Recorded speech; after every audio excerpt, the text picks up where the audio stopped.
Top stories in this edition of SXMIslandtime TV News. A crime-filled start to 2016 with a shooting, stabbings and a supermarket robbery.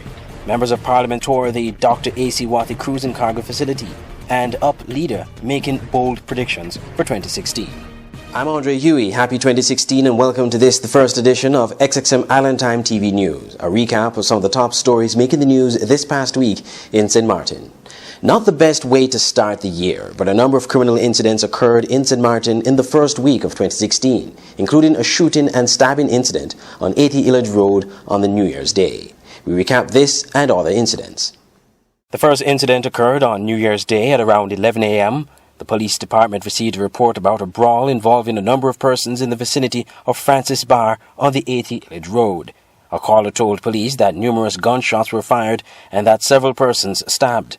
Police patrols, paramedics, detectives and the forensics department visited the scene to investigate what had taken place, and those involved in the brawl tended to by paramedics. 4 persons were transported to the St. Martin Medical Centre for further medical treatment. The scene was immediately closed off and traffic diverted. Detectives were on the scene talking to witnesses and forensic department collecting evidence. It is reported that the victims were attending a New Year's party at Francis Bar when matters escalated into a brawl. The St. Martin Police Department is investigating. Then on Monday, January 4th, police apprehended 4 men for resisting arrest and assaulting a security officer in the Maho Reef area. Reports suggest that backup was called on the scene to assist in the arrest. When the suspects noticed the arrival of additional officers, they then fled the scene through the bushes in the Maho Reef area. A second call was made to the dispatch center informing them that the suspects in question were possibly military trained. Several patrols were sent in the Maho Reef and surrounding areas in search of the suspects. During a lengthy search, 2 of the suspects were arrested and taken to the Phillipsburg police station, where they were detained for further questioning. The other 2 were not caught. The security guard that was assaulted filed an official complaint with the detective department. Meanwhile, the Special Robbery Unit is investigating an armed robbery which took place on Tuesday, January 5th at approximately 7:20 p.m. at the Desam supermarket located on the St. Peter's Road.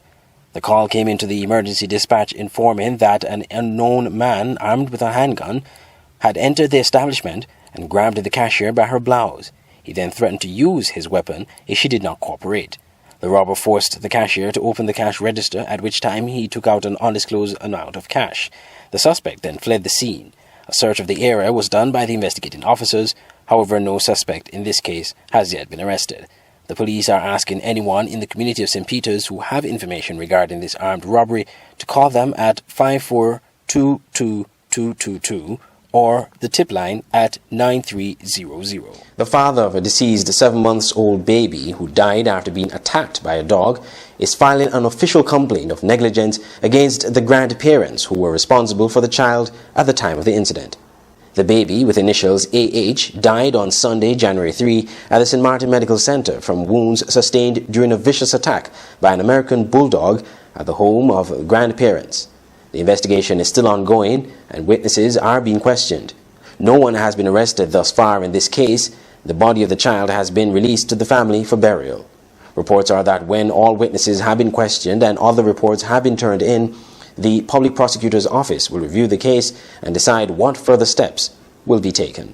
Members of Parliament attending this week's Interparliamentary Kingdom consultation had the opportunity on Thursday afternoon to visit the Dr. A.C. Wathy cruise and cargo facility.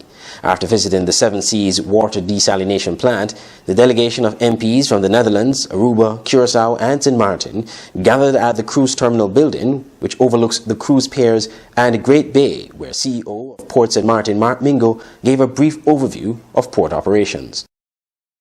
In port was a celebrity silhouette and allure of the seas, as well as 2 mega yachts.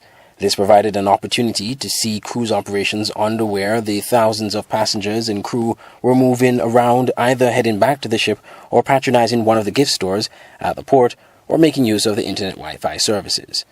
Mingo explained about the distribution work that is in place in order to get passengers from one point to the next, which includes walking to Phillipsburg, taxi service, tour buses and water taxi. The delegation, which also included MPs Honourable Sarah Westcott-Williams, Honourable Cornelius de Weaver, MP Honourable Leonor Marlin Romeo, and MP the Honourable Maurice Lake were informed about the importance of the Causeway Bridge to facilitate the movement of traffic to the western side of the island in order to ease congestion. Mingo explained the cruise and cargo operations, that the company is owned by the government of St. Martin, the importance of the mega yacht sector, the private jet market contributions to the BESS islands, mainly St. Eustatius and Saba, where shipping of goods are concerned, and the spin-offs from the port by providing fuel services to vessels. The CEO added that Port St. Martin contributes 1/3 of gross domestic product of the country, which in turn provides thousands of jobs and generates foreign exchange for the government and businesses. He pointed out that various infrastructure enhancements have been made over the years in order to improve the tourism product, which is essential for the growth of the destination and the economy. At the end of the overview, the delegation headed over to Walter Plant's Square at Down Street, where they received a tour. The St. Martin Carnival Development Foundation, SCDF, and its longtime corporate partner, Scotiabank, on Thursday, launched the online official 2016 Carnival schedule of events. Scotiabank has produced the Carnival schedule for well over 15 years and has once again teamed up with the SCDF to present a colourful product that will be distributed throughout the region. The 2016 schedule features 30 days of Carnival activities, starting as early as March 19. The 47th edition of Carnival on St. Martin will kick off with the opening of Carnival Village on April 14 and will close with the traditional burning of King Momo on May 3. The schedule features 6 international concerts and 24 locally themed carnival events. A significant change on the schedule is the separation of the Junior Carnival Parade and the Grand Parade. The foundation is confident this year, however, that participation will be adequate to allow the children to have their own parade. The 3 parades will run back-to-back with the juniors on April 30th, Grand Parade on May 1st, and the Second Day Parade on May 2. All 4 pageants are also back on the schedule. This time under the auspices of Posh Productions, the entity to which the SCDF outsourced its pageant following the close of Carnival 2015. The junior, teen, senior and mature pageants are on 4 consecutive nights in the middle of the schedule. The 6 international shows features familiar brands such as what is being called the flagship show of St. Martin Carnival, Night of the Hitmakers, on the premiere weekend of the festival. Sabo Latino 4 is also back along with Caribbean Flag Fest 2. There will also be a reggae night, an African flavor concert, which is new to the schedule, and a concert presented by Dream Team Entertainment, also newcomers to Carnival. Additionally, the Nagico Calypso competitions, as well as the Soca Rumble, give lovers of Soca and Calypso lots of opportunities to enjoy their favorite art form. President of the SCDF, Michael Granger, also thanked Scotiabank for sticking with the foundation as a dedicated and dependable corporate partner. Scotia also produces the uniform shirts for foundation members. Finally, on SXM Island Time TV News, Governor Eugene Holiday may have said September 26 is the final date for elections in the December 14 National Decree. But United People's UP party leader and Member of Parliament Theo Heiliger says there is a huge possibility the coalition of 8, at least by mid-year, will request yet another postponement of the ballot. The UP leader is predicting that the elections will be postponed and that there will be an issuance of at least 2 new casino licenses, the formation of new marketing firms rather than the implementation of the Tourism Authority, the failure to establish the Integrity Chamber by the coalition, and the resulting silence of the Dutch government. Heiliger said the National Alliance leader said in a past Council of Ministers press conference he will be seeking the support of the Kingdom government on electoral reform, though he said a week before that no outside assistance was needed to bring about reform. Heiliger is also of the view that the Integrity Chamber will not be established because the National Alliance voted against the Integrity Chamber.